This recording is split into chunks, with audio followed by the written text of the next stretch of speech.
Graças a paz, queridos. Mais uma vez, para mim é uma satisfação estar aqui com os irmãos. A última vez que estive nesta igreja, nós estávamos ali do lado, né? Devido aos acontecimentos. E agora podendo voltar ao templo que os irmãos erigiram e escolheram como a casa de oração de vocês, é muito bom. É muito bom. Ainda mais podendo compartilhar com os irmãos desse tema. E o tema, a Junta de Missões foi muito feliz na escolha do tema desse ano. Minha família, minha identidade.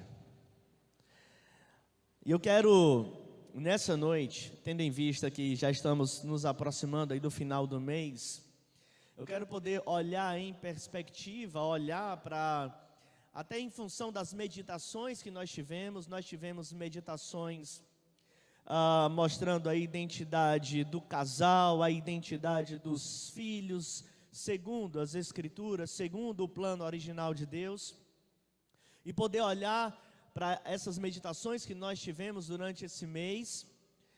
Obrigado, minha irmã, que o Senhor lhe abençoe.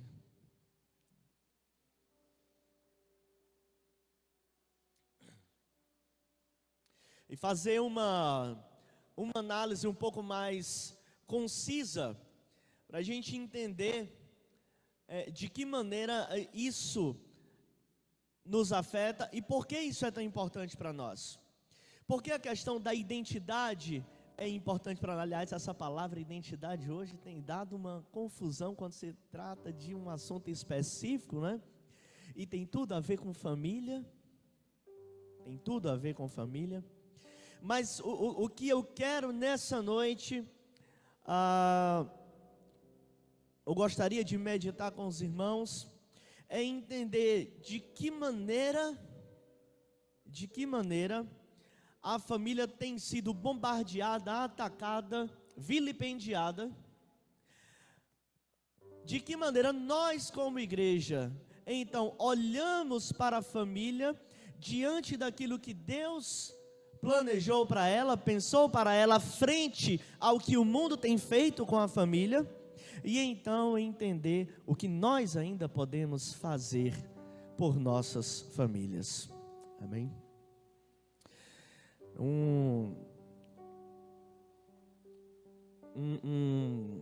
sociólogo, Will Durant, ele fez uma frase falando do Império Romano. O Império Romano, como os irmãos bem sabem, foi o maior império que já existiu na face da terra. E aliás, eu outro dia estava até analisando algumas conjunturas mundiais e olhando para Apocalipse, né, para a escatologia, viu, pastor Mendes? Eu cheguei à conclusão de que o Império Romano nunca acabou, né? Ele só mudou a sua face, mas ele nunca acabou, ele continua aí. Mas Will Durant, falando sobre o Império Romano, ele disse assim, nenhuma grande civilização pode ser destruída sem que antes tenha se destruído por dentro. Nenhuma grande civilização pode ser destruída sem que antes tenha se destruído por dentro. Essa frase, inclusive, é colocada no início de um filme do Mel Gibson, um filme Apocalipto, que mostra ali os anos, os eventos finais do Império Maia, antes da chegada dos espanhóis na América. E aí eu pensando nisso e trazendo para a realidade da família, quando a família é destruída por dentro, então ela torna cada um dos seus indivíduos vulneráveis. Ela vulnerabiliza cada um dos indivíduos. E um indivíduo que é vulnerável é um indivíduo que não tem identidade. E um indivíduo sem identidade é um indivíduo que pode ser conduzido muito facilmente pelos piores caminhos que há para o ser humano. E mais ainda, muito dificilmente este indivíduo conseguirá ter um encontro com aquilo que é verdadeiro, por causa da sua vulnerabilidade, por causa da perca da sua identidade. Eu comentava hoje de manhã, numa outra reflexão, fizemos em uma outra igreja, que nos 2 anos em que eu estive trabalhando com internos do sistema prisional do estado do Piauí, junto à Secretaria de Justiça do estado do Piauí, eu encontrei 3 perfis de homens nos presídios do nosso estado. Aqueles que não têm pai, aqueles que, apesar de terem conhecido seus pais, foram abandonados por eles, e aqueles cujos pais estão presos. Aqueles cujos pais também estão presos. Ou seja, ou inexiste a figura paterna, ou essa figura paterna é marcada pelo abandono, ou essa figura paterna é o pior exemplo que ele poderia ter. Isso resume, eu diria que mais de 90% dos indivíduos que estão no sistema prisional do nosso estado. Agora, nós cantamos aqui uma canção e eu gostaria de convidá-los então a abrirem as suas Bíblias no Evangelho de Mateus, capítulo 7. E nós vamos ler dos versículos 24 ao versículo 27, onde Jesus fala sobre os 2 fundamentos.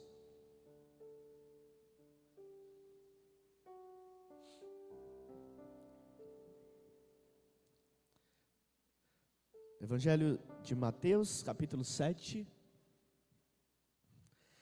Os versículos 24 a 27.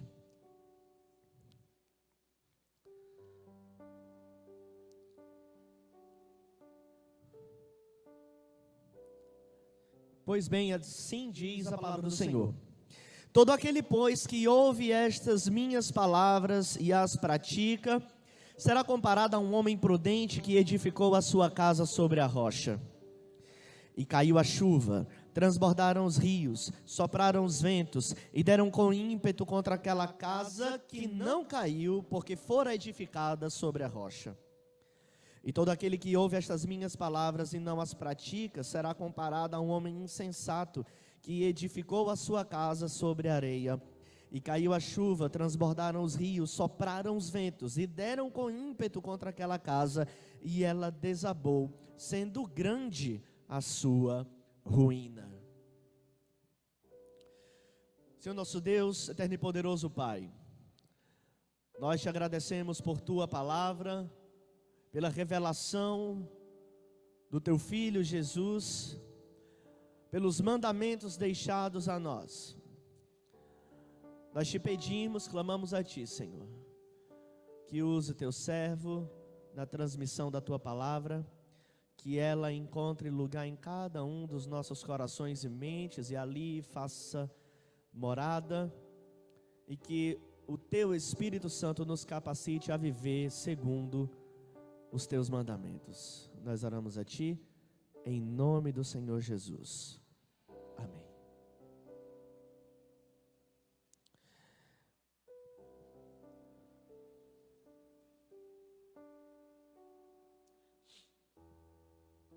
Jesus Cristo, no final do seu famoso Sermão do Monte, aqui nós estamos no finalzinho do Sermão do Monte, Jesus já deu muitos ensinamentos sobre como lidar com a ansiedade, como lidar com a oração, sobre juramento, sobre o amor ao próximo, falou sobre as bem-aventuranças. São tantos os temas que Jesus aborda. Jesus, no seu Sermão do Monte, ele está formatando, está criando as bases da sua comunidade, aquela comunidade que ele estava fazendo surgir, que deveria ser uma comunidade diferente da realidade do mundo, uma comunidade distinta do mundo, que tem características distintas do mundo, que defende valores diferentes dos valores que são defendidos pelo mundo. E aí ele conclui o seu Sermão do Monte falando sobre aquele que guarda então as suas palavras e as põe em prática, aquele que não guarda as suas palavras, não as põe em prática. Mas ele vai usar, olha isso aqui, ele vai usar uma ilustração, onde ele vai falar sobre aquele que constrói a sua casa, que constrói a sua casa sobre a rocha, o outro que constrói a sua casa sobre a areia. E aí ele vai falar, olha, a palavra casa, ela está aqui de propósito, ela não está aqui por acaso. Oikia vem de oikos, que é família, que é o núcleo familiar e todos os seus agregados. Oikos, isso eu acho muito bonito, a ideia original é que não se restringe apenas aos parentes sanguíneos, mas os seus agregados, né? Então eu, por exemplo, faço parte da oikia do pastor Mendes. Assim como Samantha faz parte da oikia do pastor Josué, né? E as nossas famílias, se entrelaçam através desse casamento. Mas olha só, uma coisa interessante que Jesus coloca aqui é que não interessa onde você construir a sua casa. Uma realidade é clara: as tempestades virão. Tem até uma musiquinha que a Samantha gostava de cantar para as criancinhas nas atividades, né, infantis. As tempestades vão chegar. Ela vai vir, meu querido. Ela virá. Agora nós temos uma tendência a pensar em tempestades apenas como uma situação de desemprego, como uma situação de luto, de dor, de sofrimento, que são coisas que realmente acontecem. Mas eu quero mostrar aqui aos irmãos nessa noite que vai muito além disso. E na verdade, o que as famílias têm vivenciado não são apenas acidentes, não são apenas contingências do mundo, são verdadeiros ataques. E eles não são ocasionais e não são por acaso. Existe método, existe estratégia. Existe método, existe estratégia. É proposital. Então, o inimigo de cada uma das nossas almas, sabendo que o meio mais fácil de chegar ao coração de um indivíduo, à alma de um indivíduo, é destruindo as suas bases, e aí, por isso que eu gosto muito de um sociólogo, eu não sei se tem alguém aqui da área de sociologia, mas Emile Durkheim, que é um dos pais da sociologia, ele trata muito bem dessa questão. E ele coloca que família é uma das forças que impedem o indivíduo de se desestruturar e chegar, por exemplo, ao suicídio.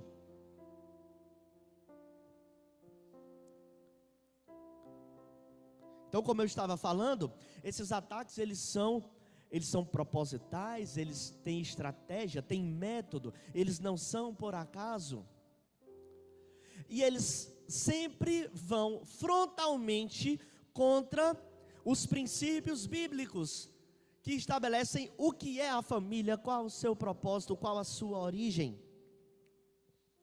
Nós podemos ver, por exemplo, e aqui de início, de cara, nós vemos que há um ataque à estrutura do casamento.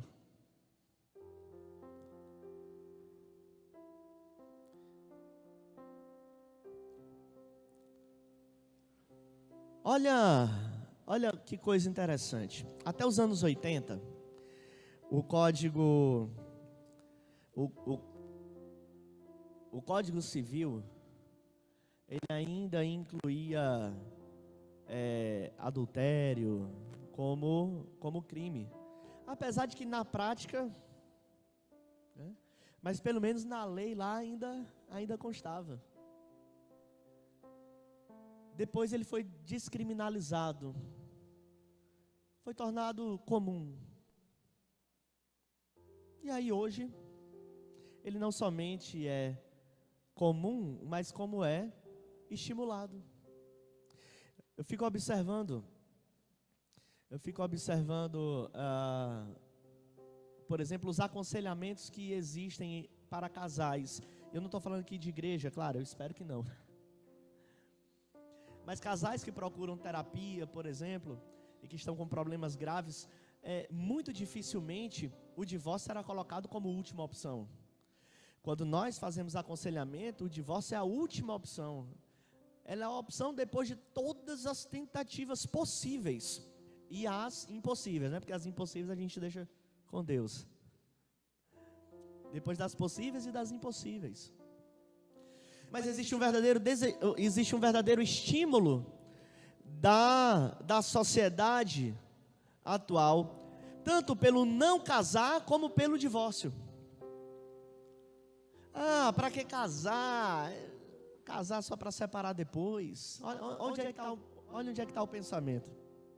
E meus queridos, a igreja historicamente, desde a igreja primitiva, ela sempre teve a santidade do casamento como um dos seus valores mais caros.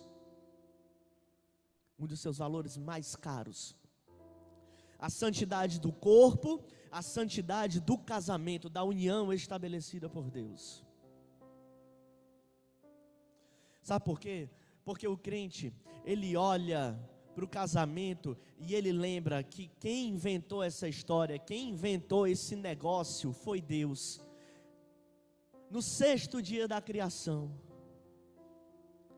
Eu acho curioso, a gente quando ensina as crianças sobre a criação, a gente fala, no primeiro dia Deus fez isso, no segundo dia Deus fez aquilo, no 4º dia o sol e as estrelas, no 5º dia fez os animais, papapá, ppp. E aí não fala, no 6º dia Deus criou o casamento, Deus criou a família.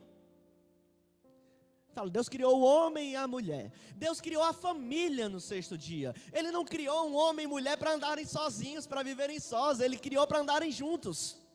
E mais, a própria existência de homem e mulher reflete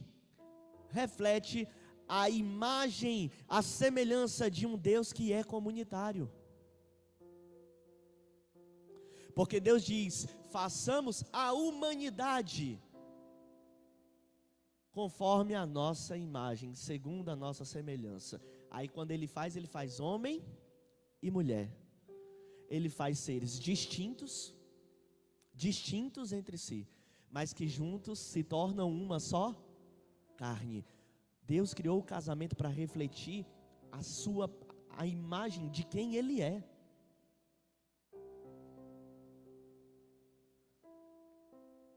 E quando Deus criou o casamento, quando Deus cria a família, porque junto do casamento vem a bênção, crescer e multiplicar e encher a terra, dominai sobre todos os animais e as plantas. Quando Ele cria a família, Ele estabelece ali um meio de governança sobre a terra. Agora, infelizmente, veio o pecado. E aí o pecado macula, mancha, estraga aquilo que Deus criou. E aí eu quero que vocês tenham em mente o seguinte: tudo aquilo que se considera bom num casamento, tudo aquilo que se considera bom, a companhia, o companheirismo, o carinho, o amor, o cuidado, o afeto, o levantar do outro, tudo isso é fruto da criação de Deus.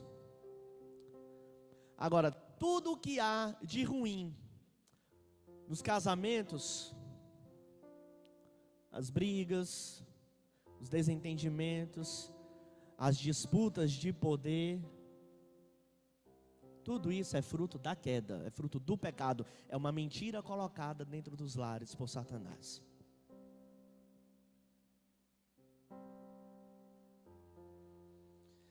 E aí, divórcio, infidelidade conjugal,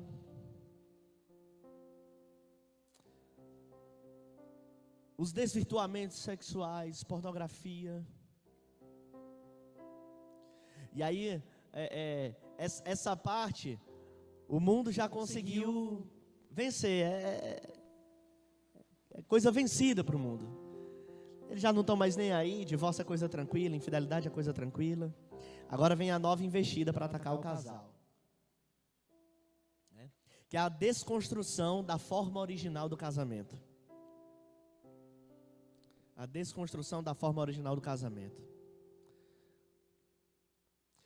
Eu louvo a Deus porque a nossa convenção em janeiro, durante a assembleia, resolveu uma questão fundamental na sua declaração doutrinária, reafirmando a sua posição com relação à família, ao casamento. Reafirmando que o casamento, segundo a Escritura Sagrada, ele é um casamento heterossexual entre um homem, uma mulher, é monogâmico. E qualquer coisa fora disso está fora das Escrituras. São valores que nós não podemos abrir mão, meus queridos. Agora, o outro ataque que vem diz respeito aos filhos. Diz respeito aos filhos. A maneira como o mundo hoje lida com a figura da criança é horrendo, é horrível. Nós estamos vivendo uma era do retorno dos cultos a Moloque. É um retorno dos cultos a Moloque. O mundo odeia as crianças. O mundo odeia as crianças. Não pode existir coisa mais horrenda na face da terra do que o ódio a um ser indefeso. Vamos lembrar, Jonas quando queria a destruição de Nínive, e o livro de Jonas termina com uma indagação do Senhor. Jonas, criatura, olha para cá, presta atenção. Você sente pena de uma planta que tu não plantou, tu não regou, ela cresceu e depois morreu. E eu não vou ter pena, eu não vou ter pesar. Por mais de 120 mil pessoas que não sabem a diferença entre a mão direita e a mão esquerda. O que é uma pessoa que não sabe a diferença entre uma mão direita e uma mão esquerda? São as crianças. Deus preservou Nínive por causa das crianças.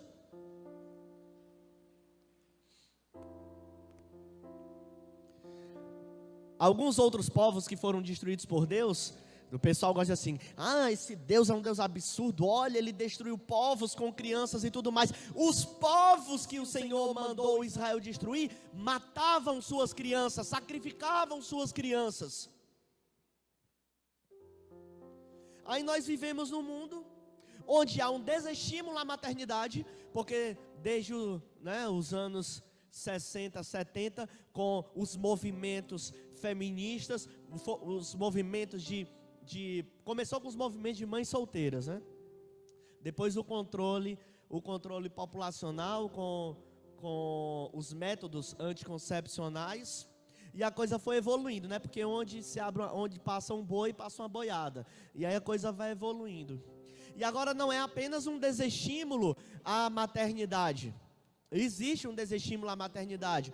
Quando dá para um indivíduo influente numa entrevista dizer: eu não quero criança porque criança é um inferno.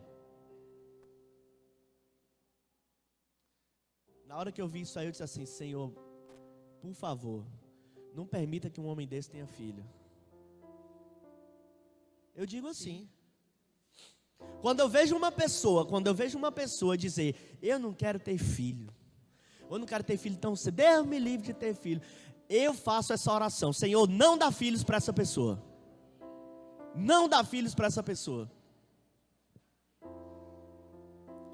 Então nós temos um desestímulo à maternidade, nós temos uma defesa do aborto, do homicídio de crianças. Hoje, só para vocês verem a ironia desse mundo, né? Hoje já se fala em aborto pós-nascimento. A criança nasce viva e é morta logo em seguida. E é aborto. Vocês sabiam disso? Isso é para mostrar o quanto este mundo está demoníaco, entregue. Pessoal, nos últimos anos, muitas situações têm causado pavor nas pessoas, né? E aí a gente viu, por exemplo, a situação da Covid-19. Mas existem outras, violência, e agora outras. Hoje mesmo eu estava lendo uma profissional aí da saúde dizendo assim: olha, não, a gente tem que se preparar porque outra pandemia está vindo aí.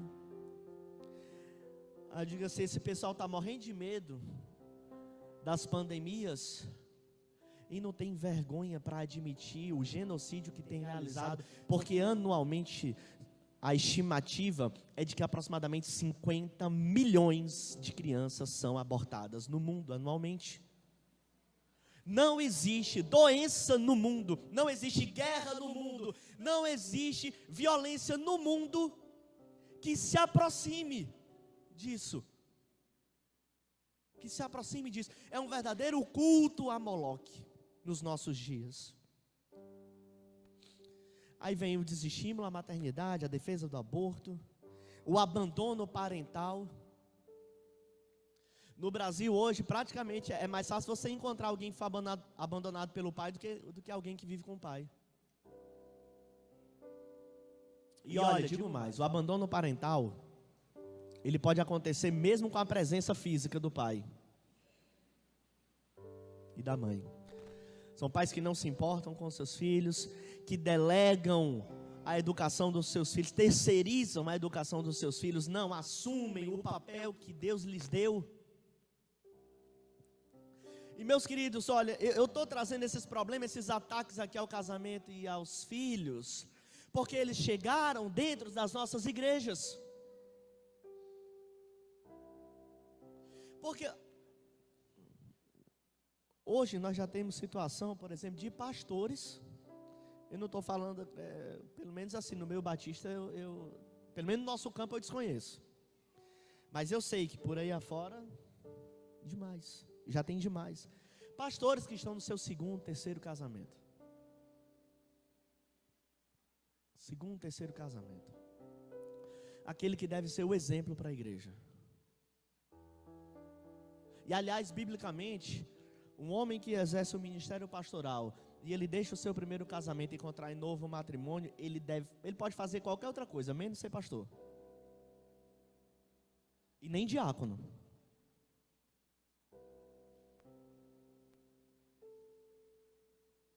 Ele pode continuar sendo um crente, um evangelizador, salvo no Senhor Jesus, né?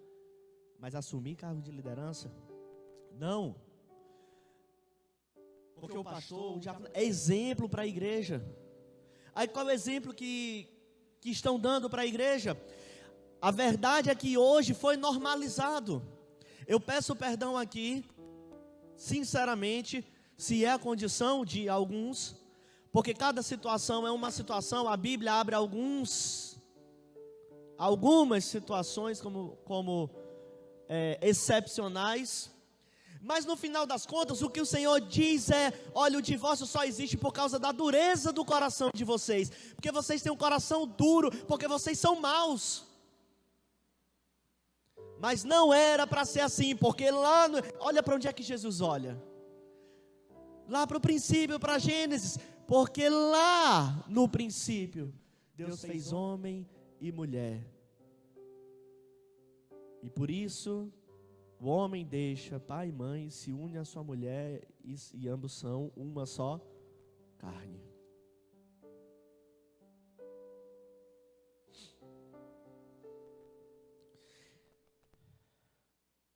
Diante então desses... quero falar ainda sobre mais uma realidade dentro das nossas igrejas. Casais cristãos que não querem ter filhos, ou que querem no máximo ter um filho. Não, um filho está bom, a gente não precisa multiplicar e encher a terra sozinho não. Casais cristãos que não querem ter filhos estão pecando. E é assim, papo reto. Casais cristãos que não desejam ter filhos estão pecando. Estão em desobediência. Porque o meio que o Senhor nosso Deus nos deixou de governar a terra foi através dos filhos. Foi através dos filhos.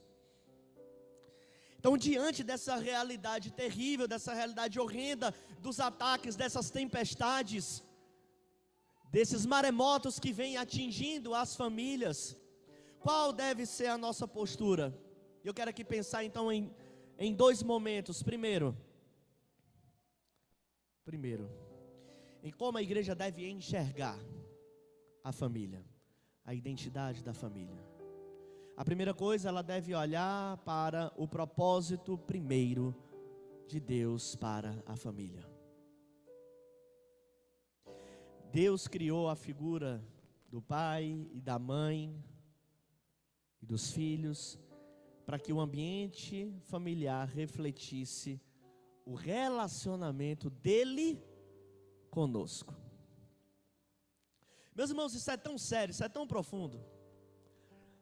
Quando a gente olha, por exemplo, lá na carta de Paulo aos Efésios, capítulo 5, que ele vai tratar dos relacionamentos, homem e mulher, né, o marido e a esposa, e a relação com seus filhos, ele vai colocar que o parâmetro é o relacionamento de Deus com a igreja. Em outras palavras, os nossos filhos devem olhar para nós pais e aprender através do relacionamento que eles têm conosco sobre o nosso Pai que está nos céus. No relacionamento dos nossos filhos conosco, no relacionamento que temos com nossa esposa, ele deve olhar e dizer assim: através do meu pai, eu aprendi que eu tenho um pai que está no céu. E ao ver a minha mãe, eu aprendi o que é ser igreja amada, restaurada. É isso que significa um ambiente familiar. Por isso aquela série de recomendações. Então nós precisamos compreender verdadeiramente a identidade da família. E a identidade tem a ver com propósito. Para que Deus criou a família?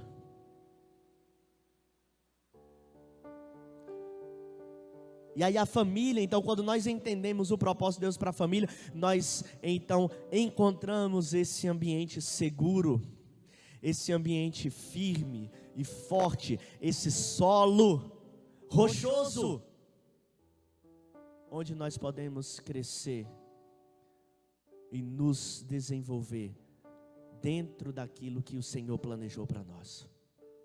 E aí dessa maneira nós estamos seguros contra as investidas de Satanás, contra as investidas desse mundo corrompido.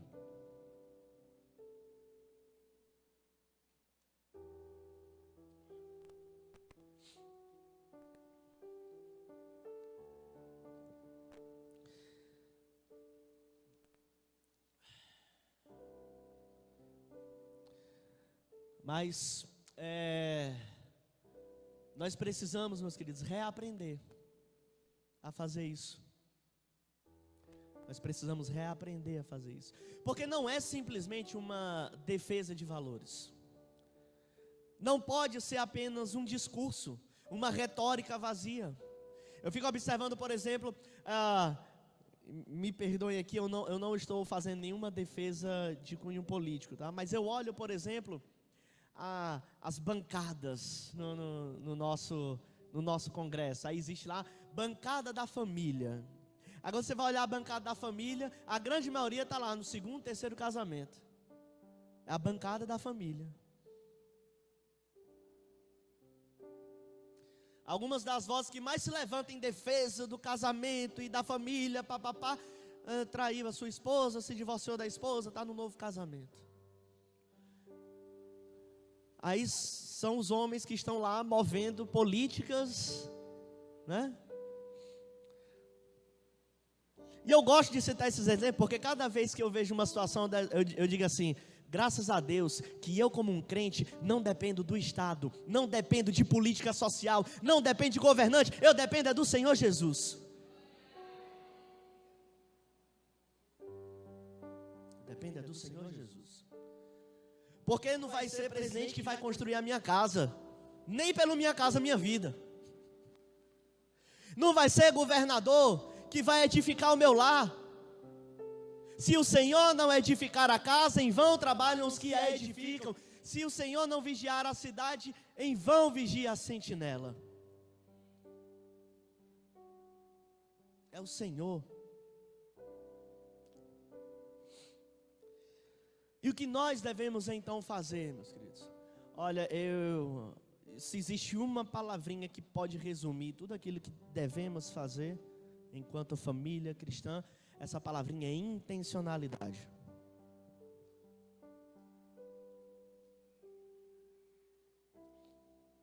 essa palavrinha intencionalidade. Qual é a nossa intenção ao educar nossos filhos? Qual é a nossa intenção, por exemplo, ao levar o nosso filho ao shopping? Eu estou dizendo que você não deve levar o seu filho ao shopping? Não. Qual o propósito que você tem ao levá-lo ao shopping? É melhorar o seu relacionamento com ele? É ter um momento para você poder conversar com ele? Ou é chegar lá e ficar no celular e deixar ele largado, correndo pelo shopping, sei lá, assistindo qualquer coisa? Qual é a sua intenção? Meus queridos, grandes problemas geracionais aconteceram nas Escrituras por falta de intencionalidade. Nós vamos ver, por exemplo, a figura de Josué. Josué, que é muito conhecido por nós, né? Primeiro, pela mensagem de Deus a ele, né? Ser forte e corajoso, tem bom ânimo para conduzir o povo depois da morte de Moisés. Mas nós o conhecemos mais ainda por causa da sua declaração, de chegar para o povo e dizer assim: escolham hoje a quem vocês irão servir, se aos deuses do Egito ou aos deuses que seus pais adoraram além do Eufrates, mas nós, eu e a minha casa, serviremos ao Senhor. Mas sabe o que aconteceu com a geração depois da geração de Josué? O povo não conhecia mais o Senhor. Mas cadê toda aquela nação que disse: não, nós também louvaremos ao Senhor, Josué, nós faremos como você, nós vamos estabelecer uma aliança com o Senhor, de ensinar aos nossos filhos, de guiar os nossos filhos à verdade. Cadê aquele povo? Como é que a geração seguinte não conhecia o Senhor? Houve falha na transmissão do legado da fé. Houve distração com as questões, com as questões terrenas, e eles deixaram de se preocupar em ensinar os valores eternos. Isso acontece também durante os reis de Judá. Nós vemos, por exemplo, o rei Ezequias, né? Prateleira de cima, rei Ezequias, está lá. Foi curado, ainda conseguiu mais 15 anos de vida, porque foi um rei temente a Deus. Esqueceu de passar o legado da fé para o filho. E aí o filho, o rei Manassés, foi um rei mau, um dos piores que Judá teve. E só não foi pior porque no finalzinho da vida ele ainda se arrependeu e se voltou para o Senhor. Mas ele já tinha passado uma vida inteira sem ensinar o seu filho os caminhos. Aí o filho dele, que foi o rei Amon, conseguiu ser pior ainda. Ele conseguiu ser 2 vezes pior do que Manassés. Aí depois vem Josias, cuja tendência era também seguir o rumo do seu pai e do seu avô. Mas aí Deus providenciou um meio. A lei foi redescoberta, e aí quando eles leem a lei, eles se arrependem, se prostram, se rendem ao Senhor. E aí Josias vai lá para a prateleira de cima dos melhores reis de Judá. Essa história se repete por várias vezes ao longo das Escrituras. E ela nos ensina exatamente isso, que nós precisamos ser intencionais na educação dos nossos filhos. Porque todos nós temos ministério na igreja do Senhor. O nosso primeiro ministério é o nosso lar, a nossa casa. Por isso que o apóstolo Paulo, lá em Filipos, quando fala lá com o carcereiro, ele diz assim: olha, crê no Senhor Jesus e será salvo tu e a tua casa. Ali ele não estava dizendo que a conversão do carcereiro era uma espécie de passe, né, uma espécie de ingresso automático para toda a família, não. Mas que através dele, do carcereiro, a sua família conheceria o Evangelho, conheceria a salvação. Há um estímulo ali por parte do apóstolo Paulo, para que o carcereiro seja esse canal da salvação do Senhor até os seus familiares, até a sua casa. para que ele fosse intencional junto à sua família. Qual a primeira coisa que ele faz? Venham vocês aqui para casa, a gente tem que aprender mais. Chama todos os seus parentes, os seus filhos. Diz, olha, vocês precisam conhecer esse pessoal aqui, porque eles me apresentaram a salvação através do Senhor. E o que aconteceu? Aconteceu que a família do carcereiro também se converteu e foi batizada naquela ocasião.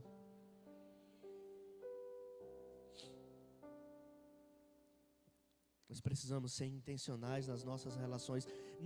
Não podemos fazer nada por acaso. Olha, como eu falei aqui, o ataque que vem à família não é por acaso. Ele tem estratégia, ele tem método. Nós precisamos também ter estratégia, precisamos ter método. Nós precisamos conversar com os nossos filhos todos os dias sobre a palavra de Deus.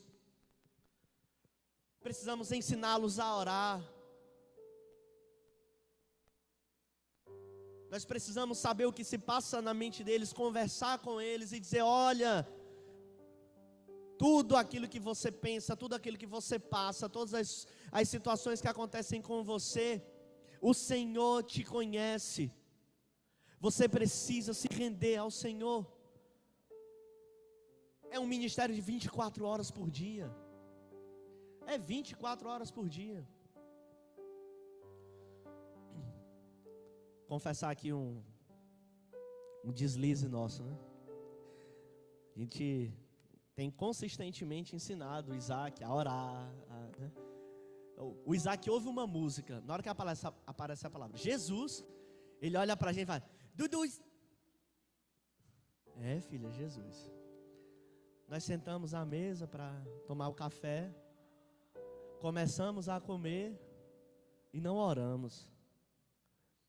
Aí ele olhou para a gente assim, mão. Assim, que foi, filho? Mão. Aí eu dei a mão para ele, ele virou para Samanta, mão. Aí eu entendi isso. Filho, desculpa, nós não oramos. A Samanta deu a mão para ele, aí dei a mão para Samanta, ele fechou os olhos, baixou a cabeça.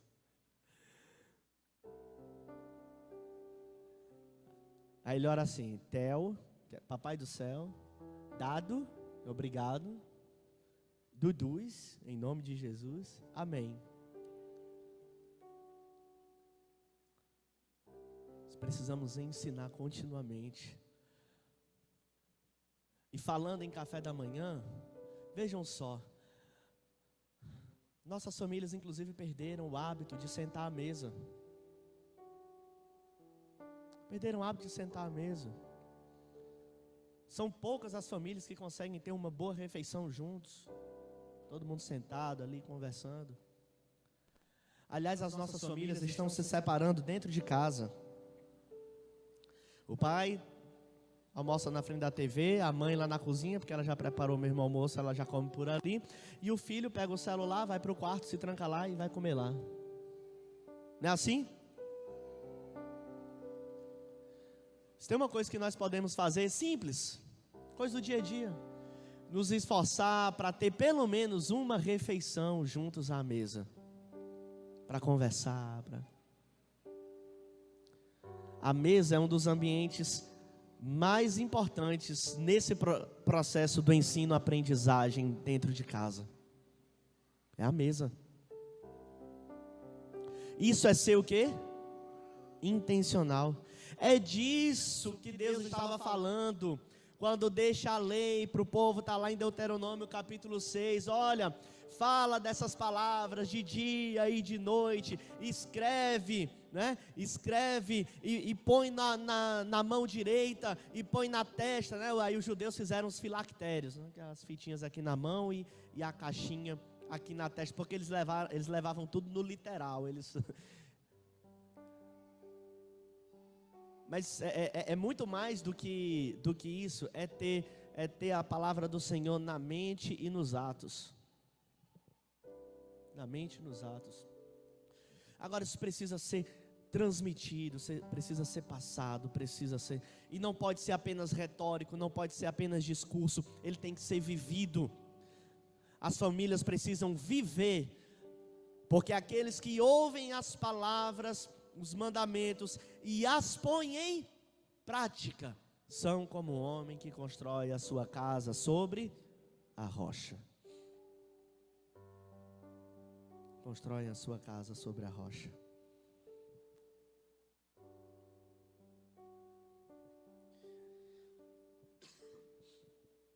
E se ainda uma coisa, não terceirizemos as nossas responsabilidades, tá? Eu acho que já chega para aqueles que são tementes ao Senhor, já deu, já chega. Não dá mais. Não podemos terceirizar a nossa responsabilidade na educação da nossa casa, na construção do nosso lar, terceirizar para a TV, para a mídia, terceirizar para o Estado, para a escola, para a igreja. Tem gente que terceiriza para a igreja, né? Ixi, eu vi demais. A pessoa vem no horário da EBD, deixa a criança lá para a criança vir para a EBD e ela vai embora.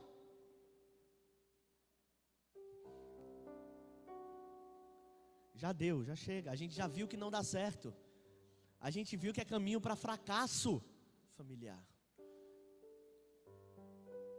Não podemos abrir mão daquilo que é responsabilidade nossa, de educar, de construir o nosso lar, de ensinar os valores do reino, diariamente, de transmitir o legado da fé.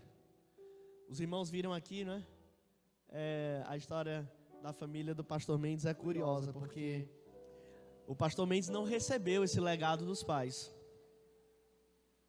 Ele conheceu o evangelho vindo de uma situação, não é isso, pastor?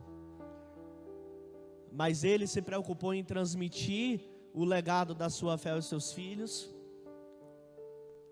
E a história da sua casa, a história da sua família, da redenção do seu lar, fez com que então ele também transmitisse esses valores aos pais. Eu venho de uma situação, uma história um pouco diferente, né?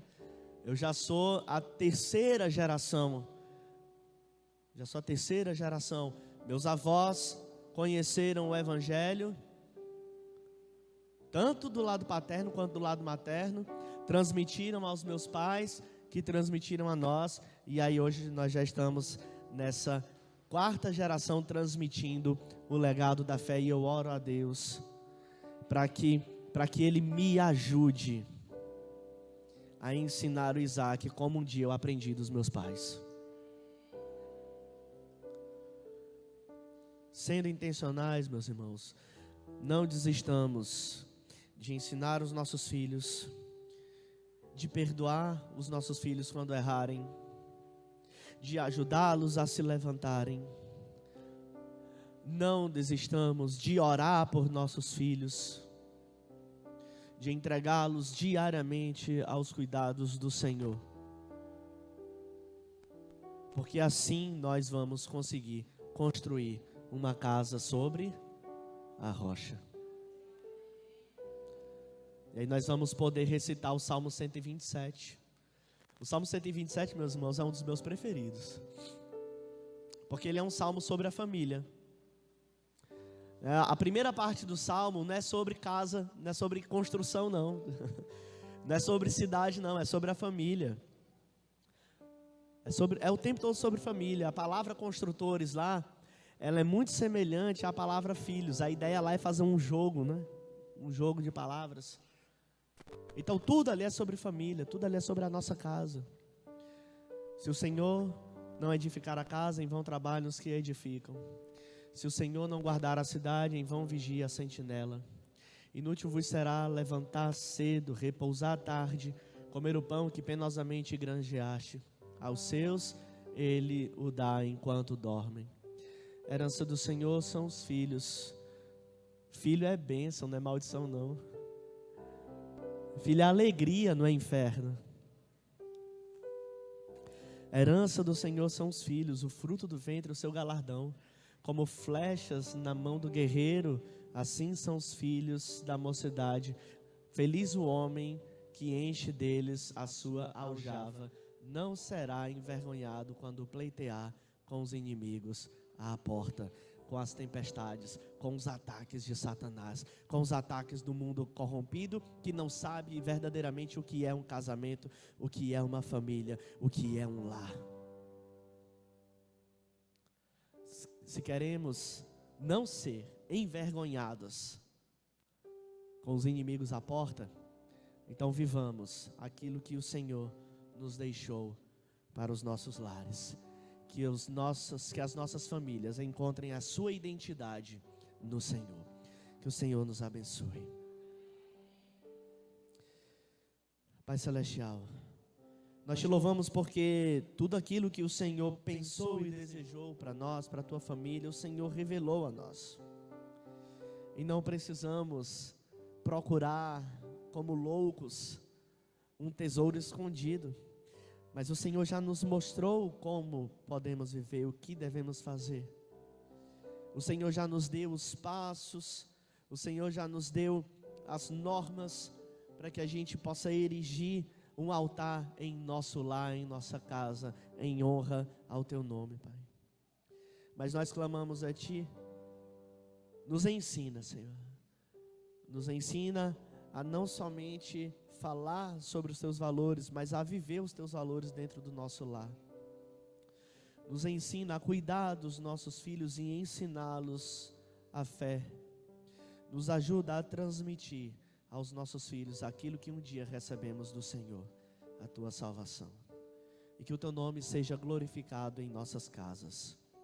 Nós oramos a Ti em nome do Senhor Jesus. Amém.